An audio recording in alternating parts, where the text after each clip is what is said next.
STEM education, huge priority. Homegrown, we've got to have our kids in math and science, and it can't just be a handful of kids. It's got to be everybody. The connection between STEM fields and financial stability of a nation is what needs to be established. That connection somehow is broken. People don't see it. Why don't Americans see it, the connection? Dare I say that maybe we're not trained to think that way? We cannot continue to depend on foreign scientists. We cannot continue to depend on the genius that may or may not arise. And we certainly can't depend upon college being a remedial high school. Everybody's got to learn how to code early. Everybody's I saw got to. you were learning to code.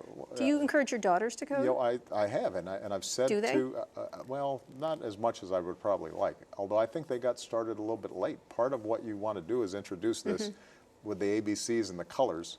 So there's a value to students studying math and science at high levels, even if they don't want to be running the Hayden Platform. Even if you don't want to become a scientist, minimum you should ask of yourself, demand of yourself, is that you become scientifically literate.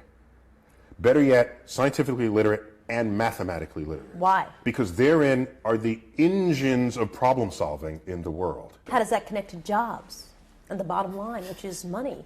Now you're valuable to an employer because companies want to innovate. And the companies that don't innovate, they wither on the vine.